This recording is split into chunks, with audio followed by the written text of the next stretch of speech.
Imagine des téléchargements 5G de films sur ton téléphone en quelques secondes, ou être opéré par un robot télécommandé de l'autre bout du monde. Ce n'est pas de la science-fiction. Cela fait partie d'un avenir très proche. La technologie 5G va changer notre façon d'utiliser la technologie sans fil et probablement toute notre vie. Alors, qu'est-ce que la 5G exactement ? C'est la prochaine génération de technologie cellulaire. Tout a commencé avec la 1G, le tout premier réseau cellulaire. Si tu te souviens des téléphones portables avec antenne, ils utilisaient la 1G. La plus grande percée a été l'arrivée de la 3G, lorsque nous avons commencé à naviguer librement sur Internet avec nos smartphones. Mais ce n'était encore qu'une étape dans le progrès technique. Aujourd'hui, la plupart des pays développés utilisent la 4e génération, ou 4G, sur leur appareil mobile. Si tu utilises cette technologie, tu sais probablement déjà que tu peux télécharger des fichiers assez volumineux sur ton smartphone ou ta tablette, diffuser des vidéos et de la musique en continu, passer des appels vidéo, et bien plus encore. Cependant, la 4G est essentiellement limitée aux gadgets mobiles, tandis que la 5G se situe à un niveau bien supérieur. Bien sûr, cela affectera d'abord les appareils mobiles. La vitesse de téléchargement maximale sera d'environ 10 gigabits par seconde, soit 10 fois plus que la vitesse maximale de la 4G. Et si en réalité de telles vitesses ne sont pas susceptibles d'être atteintes, la 5G va encore être nettement plus rapide. Voici un exemple simple. Avec la 4G, tu peux télécharger un film de 8 gigaoctets en qualité HD en 7 à 8 minutes, non ? Eh bien, le 5G te permettra de le faire en seulement 6 secondes. Je me demande combien de temps ça prendrait pour télécharger toute l'anthologie de Star Trek. La vitesse supérieure n'est qu'un des nombreux avantages que la 5G a à offrir. Une autre est ce qu'on appelle la latence. La latence est le délai de transmission dans les communications informatiques. Avec la 4G, cette quantité est d'environ 50 millisecondes, soit 5 centièmes de seconde. C'est plus rapide qu'un clin d'œil, mais pour l'électronique et la technologie, même une telle vitesse pourrait ne pas être suffisante. Prenons l'exemple des voitures autonomes. Avec une latence de 50 millisecondes, une voiture autonome ne recevra le signal d'un obstacle devant elle qu'après un court délai. Cela pourrait coûter la sécurité, voire la vie de ceux qui se trouvent à l'intérieur de la voiture, car chaque instant compte dans une situation d'urgence. Avec la 5G, cependant, le taux de latence sera réduit à seulement 1 milliseconde, ou tout simplement à 1 millième de seconde. Je ne peux même pas te donner une bonne comparaison pour ça. Le signal est délivré presque instantanément, ce qui rend la réaction de n'importe quel appareil beaucoup plus rapide. Cela signifie que les voitures autonomes dont j'ai parlé tout à l'heure pourront éviter presque tous les problèmes sur la route, ce qui les rendra beaucoup plus sûrs à utiliser. Un autre exemple de l'avantage de la 5G est la capacité de communication en temps réel. Ouais, je sais ce que tu penses. On l'a déjà, n'est-ce pas ? Eh bien, pas exactement. Tu vois, avec la latence et la vitesse de connexion de données de la connexion 4G, tu n'es pas capable d'en faire autant. Plus le réseau est chargé, plus la latence est élevée, de sorte que dans un réseau vraiment occupé avec de nombreux périphériques connectés, il peut atteindre des temps d'attente inacceptables. Comment trouves-tu quand le curseur sur ton écran réagit au mouvement de ta souris au bout d'une demi-seconde ? Rien que d'y penser, ça me fait grincer les dents. Clique sur j'aime si tu vois exactement ce que je veux dire. Quoi qu'il en soit, la 5G résoudra complètement ce problème.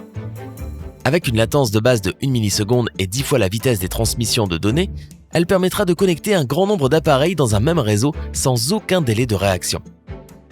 En fait, il y a déjà une démonstration du fonctionnement de la 5G en temps réel. Si tu es fan de sport, tu ne pouvais pas le rater. En 2018, les Jeux Olympiques ont eu lieu à Pyeongchang, en Corée du Sud. Et ils ont montré au monde ce qu'est vraiment une technologie 5G puissante. Des caméras d'action étaient attachées à des bobsleighs et les téléspectateurs de toute la planète pouvaient les voir descendre la pente à toute vitesse comme s'ils étaient là en personne. Les producteurs vidéo ont dit que seule la 5G était capable d'un streaming en temps réel d'une telle qualité. Plus de théorie les gars, c'est réel. Tu as regardé ces bobsleighs ? Si oui, partage tes impressions dans les commentaires ci-dessous. En parlant de communication instantanée, la 5G va d'ailleurs révolutionner l'une des sphères les plus importantes de notre vie, la médecine. Le professeur Prokar Dasgupta au King's College de Londres affirme que la nouvelle génération de réseaux mobiles va permettre une utilisation plus économique et efficace des robots en chirurgie. Par exemple, les robots d'aujourd'hui ne peuvent être manipulés qu'à partir d'un endroit proche, c'est-à-dire d'une pièce adjacente. La 5G offrira aux chirurgiens la possibilité d'opérer des patients de presque partout dans le monde. Cela permettra aux spécialistes et aux patients d'économiser du temps et de l'argent sur leurs déplacements. De plus, la surveillance en temps réel à l'aide d'appareils portables permettra aux patients de rester en sécurité dans le confort de leur maison. Et ce n'est pas tout. Tu sais probablement tout au sujet de l'Internet des objets, ou l'IDEO. Si ce n'est pas le cas, ce sont tous les appareils intelligents dans ta maison, en allant des bouilloires aux machines à laver en passant par les lampes, la sono, etc. Tout ce qui peut être contrôlé via ton smartphone est connecté à l'Internet des objets. Actuellement, les réseaux 4G et Wi-Fi sont suffisants pour contrôler les maisons intelligentes, mais c'est uniquement parce que l'IDEO ne sera pas développé à son plein potentiel avant une dizaine d'années encore, selon le Ericsson Mobility Report de 2017. La norme actuelle des réseaux limite déjà l'efficacité de l'IDEO. Tu te souviens de ce que j'ai dit sur la latence. Il y a plusieurs appareils intelligents connectés dans un même espace, disons une maison complètement équipée. Le temps nécessaire pour traiter toutes les données entre eux devient de plus en plus long. Et maintenant, imagine qu'il ne s'agit pas d'une maison individuelle, mais d'une énorme entreprise équipée de centaines d'appareils IDEO. Naturellement, la latence va être très élevée. Bien sûr, c'est inacceptable, donc les pouvoirs actuels de l'IDEO sont limités. Et c'est un autre problème que la 5G va résoudre. Avec sa latence quasi nulle et ses vitesses de données élevées, elle permettra la connexion d'autant de périphériques IDEO que tu veux. Et avec la demande croissante pour ce type de gadget, la nouvelle génération de réseaux sera certainement utile. Et si tu déménageais une maison d'un simple tapotement du doigt? Et je veux dire littéralement déplacer ta maison. Ainsi, la 5G est une technologie étonnante, c'est sûr. Mais quand faut-il s'attendre à ce qu'elle se répande dans le monde entier? C'est une question délicate. Tu vois, bien des régions du monde n'ont même pas encore la chance de profiter de la commodité de la 4G. Mais même les pays les plus développés comme les États-Unis, le Japon et la Corée du Sud s'accordent à dire que la nouvelle génération de réseaux mobiles ne sera pas largement répandue avant plusieurs années. Selon les experts de BI Intelligence, d'ici 2022, la 5G couvrira environ 15% de la population mondiale. Ce n'est pas trop long, je suis d'accord, mais qu'en est-il du reste de l'humanité? Allô 85%. C'est une sacrée quantité quand même. Une question pour toi. Qu'attends-tu personnellement des réseaux 5G? Dis-nous tout dans les commentaires ci-dessous. N'oublie pas de cliquer sur j'aime sous cette vidéo, de la partager avec tes amis et de t'abonner pour toujours rester à jour sur Sympa.